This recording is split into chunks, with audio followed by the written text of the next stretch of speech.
Greetings, loyal minions. Time to take a look at the top 5 holy healers.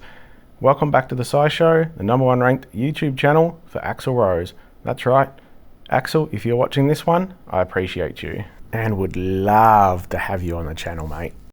As we know, in this day and age, everyone gets a prize, so I can't go any further without some honourable mentions. I did actually try and record this video a few times, and each time I did it, I realised I'd been missing heroes out. So it's just a great reminder that there are so many heroes in the game now, so many to keep track of. You know, even as I was recording, I realised I'd forgotten another hero. So there's not a great lot of resources out there that will give you a full list of everything. So keep that in mind. Not just myself, but other content creators are out there working their butts off, bringing you as much and as accurate information as possible, but none of us are perfect. So if we leave anything out, just let us know. And just remember that we are putting in an awful lot of effort to bring you this information. First honourable mention goes to Goldie. I wanted to throw a 4-star in here. Goldie obviously has the huge effect of growth, where all allies get 100 permanent attack, which can stack throughout the battle, and also has the fantastic reflect of status ailments to random characters on the opposing team. So being a 4-star, couldn't quite make the final list, but definitely worth a mention as possibly the best 4-star healer that can help out in a lot of situations. So here's to Goldie. Honourable mention number 2 goes to Costume Gazelle. So obviously very popular with the recent Fated Summons or Soul Exchange or both, and obviously the Visiting Outfitter with the costume. So does the huge attack boost, as we know, 150%, reduces incoming damage, gives the dance effect, so plenty of stuff going on. Great for Titans, great in general, good heal with the 48%. And obviously removes all those status effects that are even uncleansable, so great against those newer dance and ballad heroes. Narrowly missing a spot in the top 5 just due to age and stats, etc. Moving on to one of my favourites, we have Charl, not only a healer but an attack all hero, so 340% damage to all, heals all allies for 20% of the damage, also has the cleanse, also has the construct core which gives an extra heal boost, and on top of that has recently been given the resistance to the silence type effect, so is fantastic against someone like a Rothbart to stop that spreading silence. So only reason Charl is missing out on the top 5 is due to that heal being very inconsistent. So if there's only a couple of heroes left on the enemy team, you're only going to be doing a very small heal, and it also does depend on how much the construct core has been charged. So fantastic hero, but not quite in the top 5 healers. Kind of my last honourable mention, because I do also want to mention Winnie and Wealthiao. A couple of other yellow healers could quite easily have been in this list somewhere. Again, there's so many, it's hard to pick a spot to cut them off. But my last honourable mention goes to Melody Muse. So running at fast speed, which is a big advantage, didn't make the top 5 as the boost health to me isn't quite as good as the percentage health, as the boosted health will not sort of age as well. So in 5 years time, when heroes have 16,000 HP, a 710 boosted health won't quite be the same as a 50% health boost or health heal, which is going to be like 8,000. So that's one of the reasons. Obviously has the immunity to status ailments for 4 turns, which is fantastic running at fast speed, but again, just missing out on the top 5. Just a few disclaimers before I get into the top 5. Take the numbers in the top 5 with a little grain of salt. All of these heroes are fantastic in their own right and have different pros and cons. So I don't think you can really pick one over the other. It's always going to depend on who you're going up against. So keep that in mind. I'm not usually a big fan of lists in general, as I believe they can be a little limiting if people just see heroes in a top list and don't understand that they may need to be paired with other heroes to really take full advantage and that sort of thing.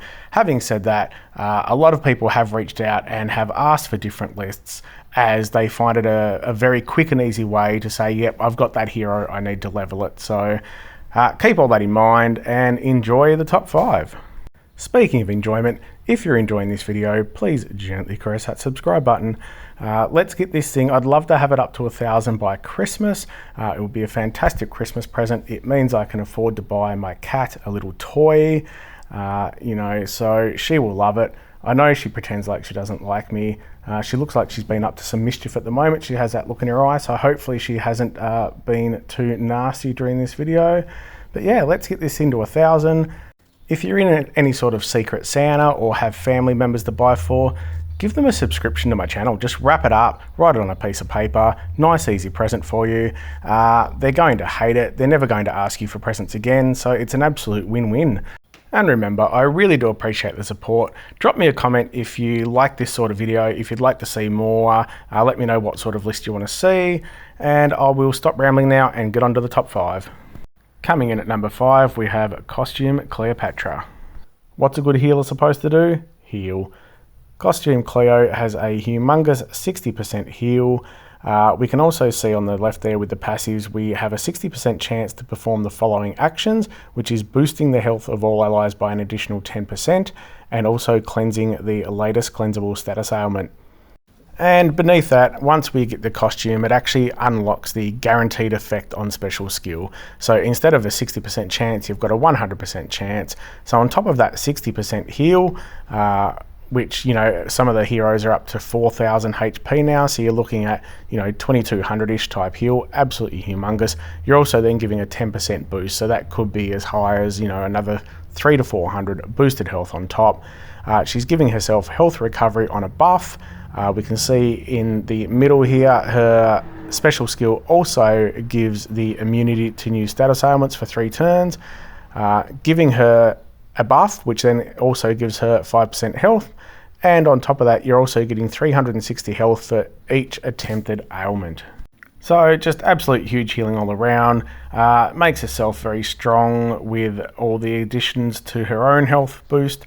And on top of that has the Aether power of special armor. So absolutely fantastic and definitely worthy, in my opinion, of a top 5 spot.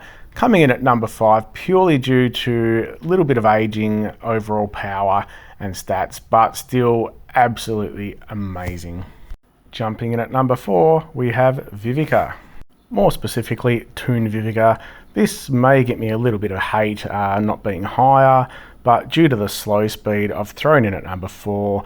We can see there on the left we have the passive with the Toons, which is a 75% extra chance to resist all status ailments, mana reductions and buff dispels. That is absolutely crazy. We know that makes her an absolute pain in the butt to kill. Gives her 50% heal, which is huge, especially when her stats are so high. 45% defense for 4 turns. For holy characters, that's undispellable and lasts 2 extra turns. She cleanses ailments from all allies. Absolute legend. She has the cool little dragon. We've all loved her since the start. Well, not really, but once she got the costumes, everyone did. And the Toon version just absolutely kicks butt. We can see the Aether power is defense up, which makes her even stronger. She's a cleric, she has the mana shield, she has it all going on. As I said, could easily be anywhere in this top 5 as high as number 1. In my humble opinion, I do generally dislike slow speed heroes. That's no secret, so, have at me. Throw stuff at me, hang me up, just do whatever you need. If you disagree, drop me a comment, yell at me. But hey, it's my list. She's number 4. Oozing her way to number 3, Sludgus. Again, this deformed yellow monstrosity could have been anywhere on the list. Has a lot going on. It barely fits on the screen. We'll run through. She does a 50% heal straight up, so that's quite a large heal, which again is what we need our healers to do. Then over to the left, we're applying the Dance of the Slimy, which is a 50% chance to dodge special skills. Each dodge damages the attacker for 1,600 damage. That is an absolute huge bonus. It means the enemy has to bring specific heroes to target you. Obviously, if you're using on offense, you can take her against hit all type of heroes, and not only are you healing yourself, but they end up basically killing themselves as well. So on top of that, when the dance ends, you're recovering an extra 700 HP. So obviously absolutely humongous amount of health that's coming on. We know the dance effect, it removes all other dance effects and that type of thing. It gives immunity to new status ailments, so very, very impressive skill. Now, we know there have been some counters recently with the passives that drop the ballads and dances down to 1, but still an absolutely amazing hero. On top of that, we have the ability to give the minion, so we know she doesn't get the dance herself, but if you attack her, hit her too hard, she gets a minion, Mega Minion, which gives her additional health. And obviously when she dies, she also gives her nearby allies those Mega Minions as well. So absolutely fantastic, regardless of how stupid she looks. All of this at average speed. Cleric class, so has the mana, shield, absolute fantastic hero. Sleeping her way to number 2, Rosalind. And just a sign of the times, we can see there's a lot going on, barely fits on my screen. I don't know what I need to do. It's just crazy the amount of things that some of these heroes can do. So we are running at fast speed, so that's sort of one of the main reasons at number 2. The heal is a little bit lower at 30%, but with so much going on, I just couldn't keep her out of the top 2. We know Mega Minions are kings. Rosalind comes with her own Mega Minion. We'll run through some of the things here. We're recovering 30% health. We're giving this stack of all damage all allies received is reduced by 5%, so that adds up quite quickly and gives it good defense. We have the bonus of the Guard Rally, so every 4 turns we removes all wither effects from all allies. Resistive mana reduction, has innate resistance against mana reduction. The Shield Guard Mega Minion, which safely cleanses the last cleansable status ailment from all allies every turn. So that just safely removes things such as Prophet's defense down, which gives that huge damage upon removal. So this will safely get rid of it. We're obviously got the Mega Minion with 65% HP, 180% attack. So that's huge. Just gives that little extra bang every now and then. So it does quite a bit of damage. That adds up over time. And also gives her great protection. So, you know, we can see 2000 HP there without troops, etc. That's up close to 3,500. You then get a Mega Minion with 65% extra HP. So, you know, you're just looking at way extra health there. So, yeah, fantastic all around. It has counter attack, which provides a little bit of extra protection, or, you know, not so much protection, but gives a bit of damage back to the enemy. But couldn't go past Rosalind for number 2. Before we look at number 1, I just want to acknowledge the absolute lack of male healers in the game. I don't know what's going on there, SG, but some of the best sponge baths I've ever had were from male nurses, so get your bloody act together. Be sure to drop me a comment, let me know what you think of this video. Is it useful? Should I do it for other colours? Should I do it for other types of heroes? If it is well received, then keep an eye out for the next one in the series. Taking the top spot at number 1 is the beautiful Astrid. The secret's out, people. I love a Ginge, especially someone like this that can just wrap me up in her arms, take absolute control and have a way with me. What can I say? We have the big 50% health for all allies, running at average speed, so very big heal straight up front. On top of that, we have an absolute game changer, which is the chance to revive your ally. So each defeated ally has a 40% chance to get revived with 30% HP. So absolute game changer there. Means she's more relevant later in the battle as well, as you can totally turn a battle around by reviving 1 or 2 of your allies. All allies also have a 20% chance to drop any received damage to 1 for 3 turns. So whilst that's a pretty small chance of 20%, it can again be game changing. An enemy can absolutely waste a big hit and do basically no damage to you, meaning you're alive to keep going. On top of that, being part of the Bard family, we have that brand new passive of basically making any ballad or dance casting heroes totally useless by dropping the ballad or dance down to only 1 turn. So that's giving instant protection against a large number of extremely powerful heroes in the game at the moment. On top of the big heal, we can see her stats there, 2200 HP. She is an absolute beefcake. And on top of all that, we have the Aether power of defense up, making her even stronger. So that's why Astrid is my number 1. I love me some Ginger Minge. And yeah, I just dare any of you to disagree with me. And after all that, how can I do anything but jump in the shower and keep thinking about Astrid? So thanks for watching again. Let me know what you think. Love doing these videos. If you're finding them useful, drop me a comment. And as always, have a good one.